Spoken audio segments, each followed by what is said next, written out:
नमस्कार. माहिती व जनसंपर्क महासंचालनालयाच्या जय महाराष्ट्र या कार्यक्रमात सगळ्यांचं मनपूर्वक स्वागत करते. मी डॉक्टर मृण्मयी भजक.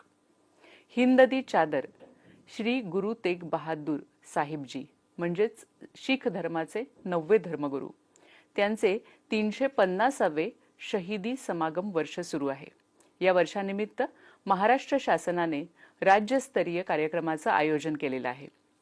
ह्या कार्यक्रमामध्ये अनेक समुदाय एकत्र आलेले आहेत. सीख, सिकलीगार, सिंधी, बंजारा, लबाना, मोहियाल, वाल्मिकी, उदासीन, वारकरी संप्रदाय असे अनेक संप्रदाय यामध्ये एकत्र आलेले आहेत.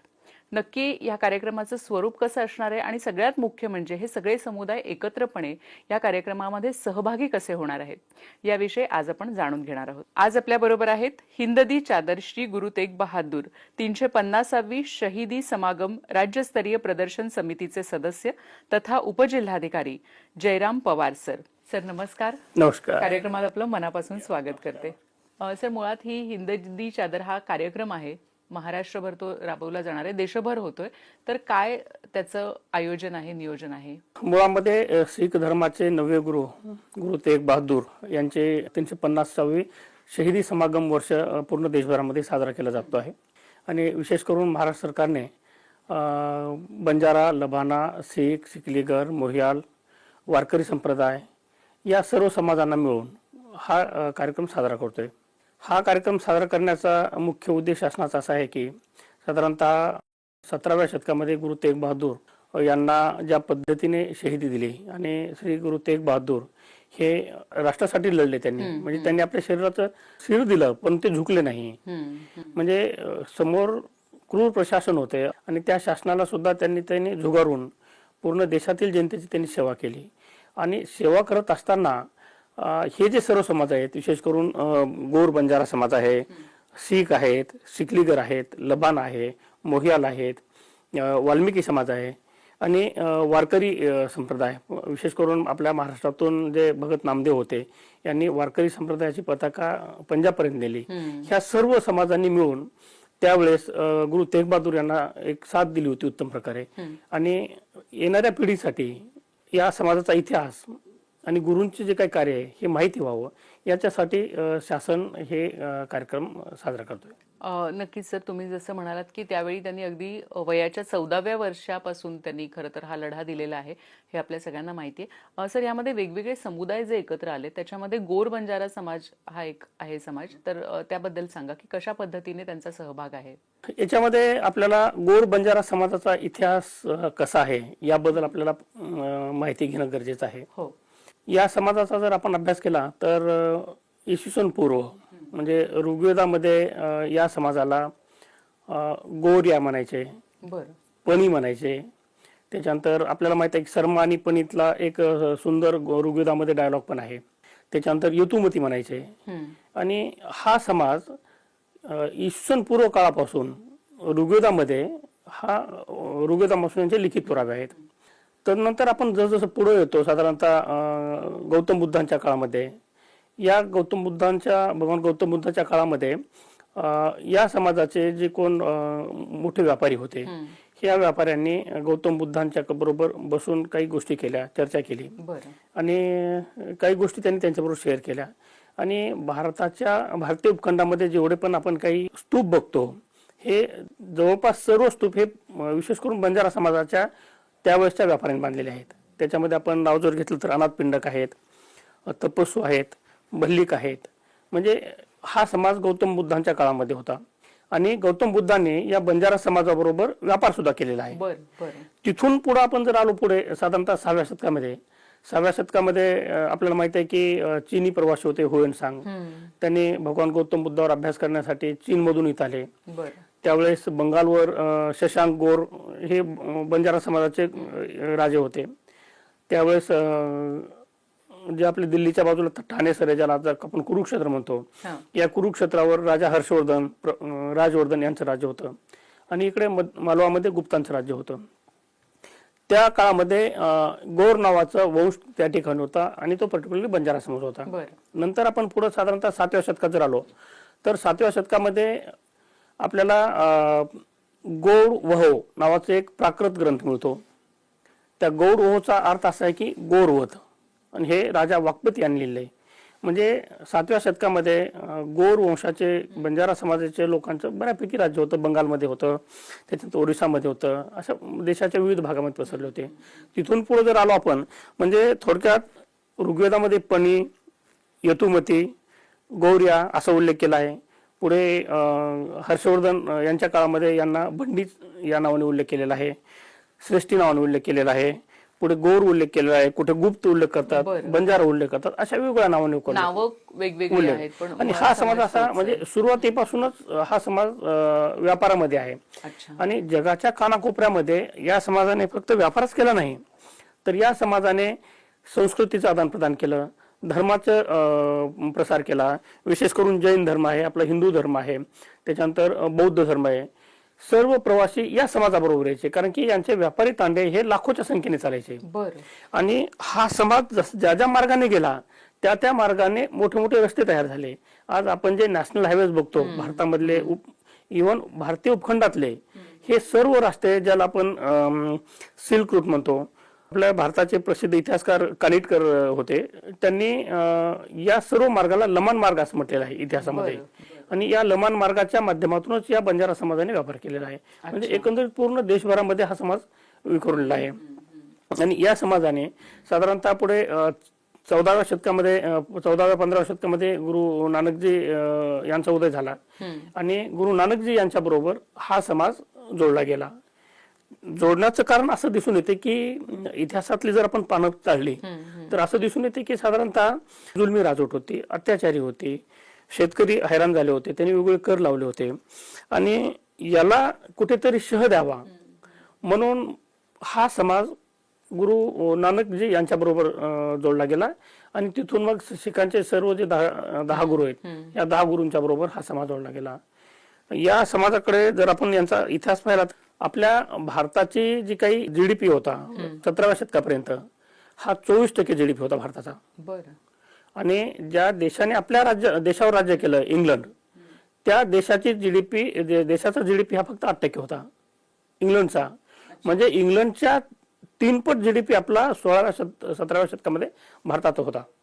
आणि या जीडीपी मध्ये या बंजारांचा जो काही व्यापार होता, या व्यापाराच्या माध्यमातून जो काही शासनाला, देशाला उत्पन्न मिळायचं, तो जवळपास 14 ते 15% जीडीपी होता. हा खरंच तुम्ही आता इतके मुद्दे सांगितलेत, म्हणजे एक जीडीपी बद्दल सांगितलं, तसंच नॅशनल हायवेज आज आपण बघतो, तर तेही तेव्हा कुणीतरी निर्माण केले होते किंवा त्या वाटा तयार केल्या होत्या की ज्याचे आज मोठे रस्ते झालेले आहेत. सर, आपण हा सगळा इतिहास सांगितलात की हे सगळे समाज वेगवेगळ्या वेळी शीख धर्मगुरूंशी जोडले गेले. 9वे धर्मगुरू आणि 10वे धर्मगुरू ह्यांच्याबद्दल थोडंसं सांगा ना. साधारणतः 8व्या गुरूंच्या मृत्यूनंतर 9व्या गुरूंच्या गुरु कोण असतील याबद्दल त्यावेळेस मोठा वाद निर्माण झाला. आणि या वादामध्ये त्यावेळेस लबाना समाजाचे जे सर्वात मोठे व्यापारी होते भाई मक्कन शाह लबाना यांनी पंजाबमध्ये बकाला आहे, त्या बकालामध्ये हा वाद सुरू असताना त्यांनी या 9व्या गुरुचा शोध लावला. आणि गुरु लाधोरे असं त्यांनी जोरानं सांगितलं. आणि मग त्या ठिकाणी बऱ्याच लोकांमध्ये वाद होता की मी गुरु होणार. आणि तो वाद त्यांनी त्या ठिकाणी तो मिटविला. म्हणजे थोडक्यात आपण असं पण म्हणू शकतो की शीख इतिहासामध्ये 9व्या गुरूंचा शोध हा भाई मक्कन शाह लबाना यांनी अतिशय व्यवस्थितपणे हाताळलेला विषय दिसून येतो. कारण त्यावेळेस प्रचंड मोठी लढाई होत होती. पुढचे गुरु कोण आहेत, वेगवेगळे गुरु तयार होऊन बसले होते. आणि त्यावेळेस मग हा वादाचा मुद्दा होता, आणि तो अतिशय तो मुद्दा त्यांनी व्यवस्थितरित्या हाताळला आणि 9व्या गुरुचा त्यांनी थोडक्यात शोध लावला. आपण नंतर 9व्या गुरुच्या नंतर पुढचा जर कालावधी आपण पाहिला तर भाई लक्की शाह बंजारा होते. हे ते बंजारा समाजाचे होते, ते वडत्या गोत्राचे होते. आणि इतिहासामध्ये त्यांची अशी नोंद आहे की ते आशिया खंडातील सर्वात श्रीमंत व्यापारी होते त्यावेळेस. आणि त्यांच्याकडे त्यांच्या तांड्यामध्ये 4 लाख बैल, त्याच्यानंतर 1 लाख व्यापारी करणारे लोक राहायचे. आणि त्यांचा तांडा हा पूर्ण असा व्यापार करत जायचा. मग त्यांच्या व्यापाऱ्यामध्ये मग ते दगड असेल, वीट असेल, माती असेल, सोने असेल, सागरी पदार्थ असतील, आपले मसाल्याचे पदार्थ असतील, कापूस असेल, म्हणजे सर्व वस्तूंची ते ने आण करत. म्हणजे इतिहासामध्ये असं पण म्हटलेलं आहे की लखीशाह बंजारा यांच्याकडून ते त्यावेळेचे तत्कालीन राजे काही कर्जाच्या रूपाने पण पैसे घ्यायचे, म्हणजे एवढे ते श्रीमंत होते. आणि या लखीशाह बंजाराने जगातला सगळ्यात मोठा किल्ला बांधला लोहगड नावाचा. बरं. तो आजही उत्तर भारतामध्ये आहे, पंजाब आणि हरियाणाच्या बॉर्डरवर. आणि आता एकंदरीत असं संशोधनात दिसून येते की भारतामध्ये 50 लोहगड किल्ले आहेत. 50 लोहगड किल्ले आहेत आणि हे सर्व लोहगड किल्ले हे लखीशाह बंजारा आणि या बंजारा समाजाने बांधले. ते पूर्णतः या लमान मार्गावर, व्यापारी मार्गावर बांधलेले आहेत. विशेष म्हणजे किल्ले तर बांधलेच, त्यांनी दर 40 ते 50 किलोमीटरवर विहीर आहे, बारव आहे आणि तळ आहे आणि सराय आहे. म्हणजे त्यावेळेस व्यापार करत असताना म्हणजे तांडा हा व्यापारी तांडा जायचा तर साधारणतः त्यांचं ॲव्हरेज वॉकिंग किंवा चालणं हे 30 ते 40-50 किलोमीटर राहायचं. मग 50 किलोमीटर चालल्यानंतर त्यांना राहण्यासाठी जागा लागायची. तर आजही इतिहासाच्या खुणा हे बारव आपण बघतो, विहीर आहे, तळे आहे, किल्ले आहेत, हे आपल्याला या ठिकाणी बघायला मिळतात. आणि या लखीशाह बंजारांनी ते जे लोहगड किल्ला आहे हरियाणा इथं, तर भाई लखीशाह बंजारा आणि गुरु तेग बहादूर यांच्या नावाच्या जे काही शिलालेख आहेत ते शिलालेख पण त्या ठिकाणी काही विहिरीमध्ये सापडलेले आहेत. म्हणजे एवढे त्यांचे घनिष्ठ नाते होते. म्हणजे एवढं सगळं ते नातं होतं आणि एवढ्या सगळ्या सुविधा त्यांनी करूनही ठेवल्या होत्या. सर, अल्पसंख्याक शीख समुदायाच्या गुरु नानक नामलेवा संगतीसाठी हिंददी चादर श्री गुरु तेग बहादूर साहिबजी यांच्या 350व्या शहीदीला आपण काय सांगाल? खर तर सरकारने अतिशय चांगला उपक्रम आहे हा राबवलेला आहे. भारतामध्ये विशेषतः महाराष्ट्रामध्ये हे जे समाज आहेत, शीख आहेत, सिखलीगर आहेत, बंजारा आहे, लबाना आहे, मोहियाल आहे, त्याच्यानंतर वाल्मिकी आहे, सिंधी समाज आहे आणि वारकरी संप्रदाय. तर या कार्यक्रमाच्या निमित्ताने हा सर्व समाज एकवटला आहे. एकोप्याने राहताना हा समाज दिसणार आहे आणि एक भविष्याची एक चांगली मुहूर्तमेढ या कार्यक्रमाच्या माध्यमातून रोवली जाणार आहे हे निश्चितपणे दिसून येते. बरोबर आहे सर. सर, गोर बंजारा समाज, शीख समाज यांचं नातं कशा पद्धतीचं होतं? गोर बंजारा समाज आणि शीख समाज हे तत्कालीन परिस्थितीचा जर विचार केला आपण तर ते एका नाण्याच्या दोन बाजू आहेत. गोर बंजारा समाज आणि शीख समाज. प्रथम गुरु नानक देवजी यांचा साधारणतः जन्म 1469. 15व्या शतकामध्ये मनसुख बंजारा हा व्यापारी मोठा, तो श्रीलंकेत जातो. श्रीलंकेचा राजा जो शिवनाब आहे त्याला शीख बनवतो.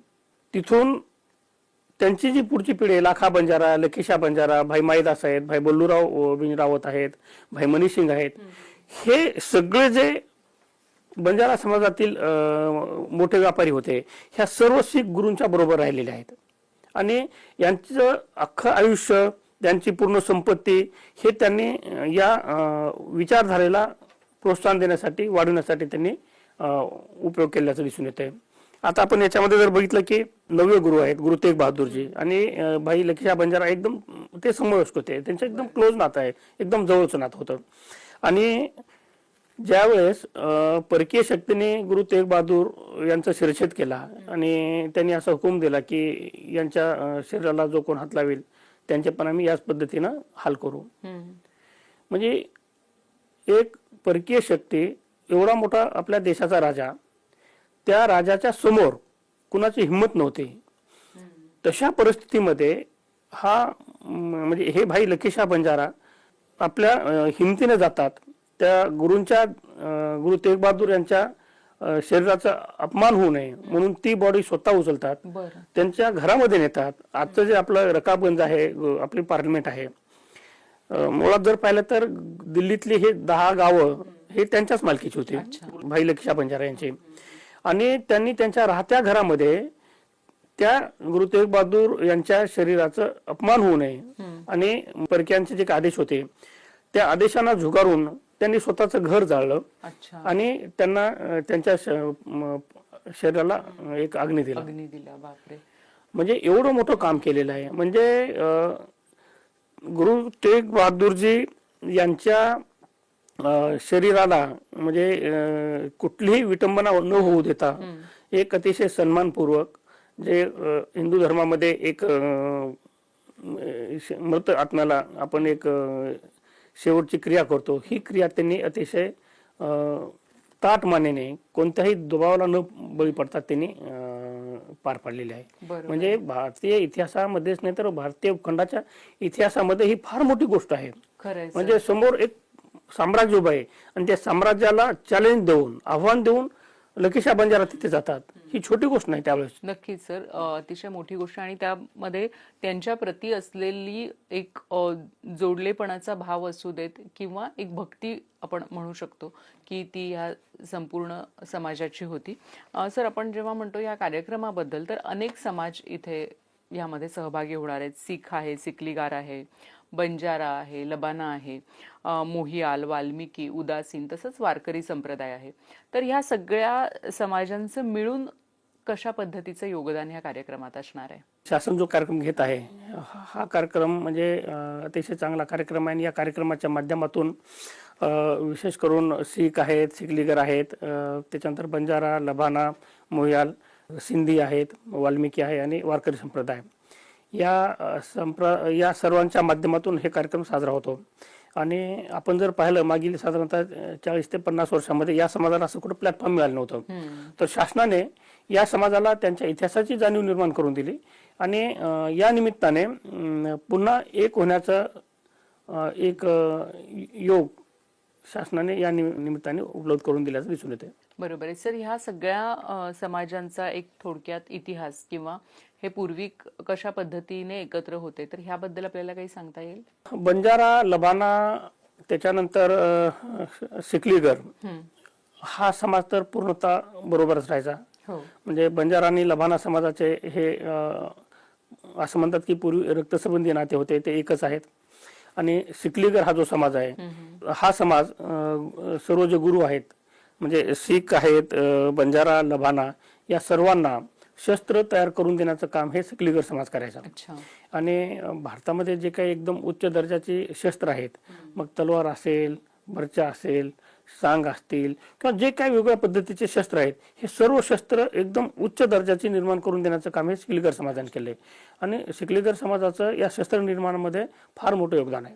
नक्कीच सर. म्हणजे कुठेतरी तेव्हा देखील एकमेकांची काहीतरी व्यवहार चालू होता त्यांचा किंवा एका दृष्टीने आपण असं म्हणू शकतो ते व्यापाराबरोबर हा समाज पूर्ण सशस्त्र असायचा. म्हणजे व्यापार करत असताना या देशातून त्या देशामध्ये जात असताना रस्त्यावर त्यांना मोठ्या मोठ्या अडचणी येत होत्या, विरोधक होते. मग त्यांच्याशी लढाया करून हा समाज पुढे जायचा आणि पुढे व्यापार करायचा. त्याच्यामुळे हे सगळे सशस्त्र होते आणि यांना शस्त्रास्त्राची फार गरज होती. आणि मोहियाल समाजातील जे काही भाई सतीदास आणि मतीदास आहेत यांनी आपल्याला माहितीच आहे की गुरु तेग बहादूर यांचे ज्यावेळेस त्यांची शहीदी दिली गेली त्यावेळेस यांची पण शहीदी दिली गेली. हे मोहियाल समाजाचे होते. त्यावेळेस बंजारा समाजाचे दुसरे एक होते भाई दयालदास. त्यांना उकळत्या एक फार मोठा टब घेतला आणि त्या टब मध्ये पाणी उकळत होतं. त्या उकळत्या पाण्यामध्ये त्यांना शहीदी दिली त्या पद्धतीनं. त्याच्यानंतर सतीदास मतीदास यांना करवताच्या याच्यामध्ये चिरून दिले. त्याच्यानंतर कापूस बांधून बाहेरून जाळून टाकलं. म्हणजे अतिशय क्रूर पद्धतीनं ह्या परकीय शक्तीने यांना शहादत दिलेली आहे. खरं तर ही शहादत म्हणजे अशी शहादत घडलेलीच नाही भारतामध्ये असा विचार करायला हरकत नाही आपण. बरोबर. म्हणजे तुम्ही म्हणालात की एकीकडे त्यांच्याकडे शस्त्र होती पण ज्या क्रूरतेने त्यांना हे सगळं भोगावं लागलं तर त्याचा नक्कीच आजच्या युवा पिढीपर्यंत त्यांचा त्याग आहे, त्यांचं समर्पण आहे किंवा एकूणच त्यांचा मानवतावादाचा जो संदेश आहे तर त्याबद्दल तुम्ही काय सांगाल? गुरु तेग बहादूर, बंजारा समाज, लबाना समाज, सिकलीगर समाज हे ज्यावेळेस म्हणजे व्यापारानिमित्त बाहेर जायचे ह्यांची कन्सेप्ट हीच होती की विश्वबंधुत्व आणि मानवता हे दोनच धर्म पकडून चालायचे. विश्वबंधुत्व आणि मानवता म्हणजे जो व्यक्ती भुकेला आहे त्याला खायला द्यायचं, जो व्यक्ती तहानलेला आहे त्याला पाणी द्यायचं. आणि त्याच कारणामुळे यांनी आज आपण जर भारतामध्ये बघितले एवढ्या विहिरी खोदले, तळे खोदले, आजही 400-500 वर्षाच्या नंतर आजही त्या जागेवर उपलब्ध आहेत. त्याच कारणासाठी त्यांनी केले. आपण जर पाहिलं की विश्वबंधुत्वता आणि मानवता ही फार मोठी त्यांची कन्सेप्ट होती. म्हणूनच ते जगाच्या कानाकोपऱ्यापर्यंत पोहोचले आणि त्यांनी व्यापार केला या माध्यमातून. इतिहासामध्ये जर काही पानं आपण चालली तर असं दिसून येतं की जगाच्या 57 देशामध्ये बंजारा समाजाने या शीख धर्माचा, शीख विचारसरणीचा प्रचार प्रसार केलेला आहे. म्हणजे ज्या ज्या ठिकाणी तुम्हाला जुने गुरुद्वारे दिसतील त्या त्या गुरुद्वाऱ्यामध्ये बंजारा समाजाचा, लबाना समाजाचा हा सिंहाचा वाटा आहे. बरोबर आहे. म्हणजे पूर्ण जगातील 57 देशांमध्ये त्यांनी हे सगळं केलेलं आहे. सर, या कार्यक्रमाच्या निमित्ताने तुम्ही आपल्या दर्शकांना काय सांगाल जाता जाता? शासनाने अतिशय सुंदर कार्यक्रम आयोजित केलेला आहे. या निमित्ताने मी एवढं सांगेन की असा योग परत परत येत नाही आणि शासनाने स्वतः होऊन सर्व समाजांना संधी दिलेली आहे आणि या निमित्ताने समाजामध्ये एकोपा, समता, विश्वबंधुत्व हे राहणं गरजेचं आहे आणि त्यामुळे शासनाचा हा उद्देश निश्चितच सफल होणार आहे. नक्कीच. धन्यवाद सर, तुम्ही इथे आलात आणि खूप ही सगळी महत्त्वाची माहिती होती. ही बरीचशी कदाचित माहिती देखील नसेल की कशा पद्धतीने ह्या सगळ्या समाजांनी एकत्रित येऊन काम केलेलं आहे आणि कुठेतरी तोच संदेश आपण ह्या कार्यक्रमामधून देखील पुढे याच्यात आणतोय. आणखी एक महत्वाची गोष्ट सांगायची अशी आहे की जे शीख धर्माचे पवित्र ग्रंथ आहे गुरु ग्रंथ साहिबा, त्या गुरु ग्रंथ साहिबामध्ये बंजारा समाजासाठी 100 पेक्षा जास्त श्लोक त्यांनी दिलेले आहेत. एक पुस्तक मी या ठिकाणी आणलेलं आहे जे हरियाणा शासन गव्हर्नमेंटने हे रिलीज केलेलं आहे. बंजारा शब्द का गुरु ग्रंथ साहिब में उल्लेख, म्हणजे गुरु ग्रंथ मध्ये बंजारांना परमात्मा, कोटी बंजारे, साहू, धनवान, रतन, बँकर्स अशी उपाधी दिली. को बंजारो राम को मेरा टांडा ला दिया जाए रे, वणज करू वणजारियो वखरलियो समाली, मैं बंजारन राम की.